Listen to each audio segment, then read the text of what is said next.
First pan పెట్టుకొని butter వేసుకోవాలి. తర్వాత జీలకర్ర, ఇలాచీ, స్పైసెస్ వేసుకొని అది బాగా రోస్ట్ అయిన తర్వాత ఆనియన్స్, పచ్చిమిర్చి వేసుకోవాలి. అది కొంచెం మగ్గిపోయిన తర్వాత అల్లం వెల్లుల్లి పేస్ట్ వేయాలి. బిఫోర్లోనే కరివేపాకు కూడా వేసి కలుపుకోవాలి. మొత్తం పచ్చివాసన పోవాలి. నెక్స్ట్ పచ్చిమిర్చి, ఆనియన్ పేస్ట్ వేయాలి. కొంచెం పసుపు,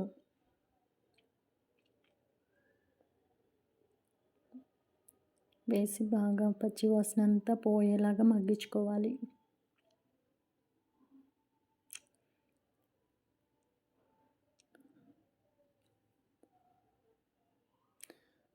ఇప్పుడు సాల్ట్, మనం క్లీన్ చేసి పెట్టుకున్న చికెన్ వేసి బాగా ఉడికించుకోవాలి. ఈ స్పైసెస్ అంతా పట్టేలాగా కలుపుకోవాలి. కలిపి మూత పెట్టి ఒక 10-15 మినిట్స్ కుక్ అయిన తర్వాత బాగా చిలికిన కర్డ్ వేసుకోవాలి. మొత్తం కలుపుకోవాలి చికెన్లో. మళ్ళీ కుక్ చేసుకోవాలి. చికెన్ బాగా కుక్ అవ్వాలి. సో ఇప్పుడు టొమాటో పేస్ట్ వేసుకోవాలి. 1 టొమాటో ఓన్లీ.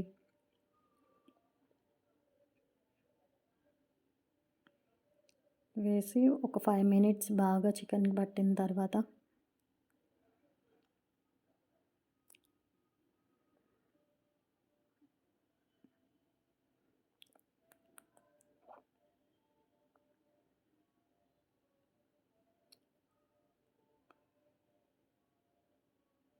ధనియాల పొడి అండ్ ఆల్ స్పైసెస్ పౌడర్ అనమాట. తర్వాత కారం తగినంత, అంటే నాకు కలర్ కారం అలానే కనిపిస్తుంది. సో ఇప్పుడు కారం వేసుకొని బాగా కలుపుకోవాలి. వీడియో లెంత్ అయిపోయిద్ది అనేసి పాటలుగా షూట్ చేశాను. తర్వాత కస్తూరి మేతి వేసుకోవాలి.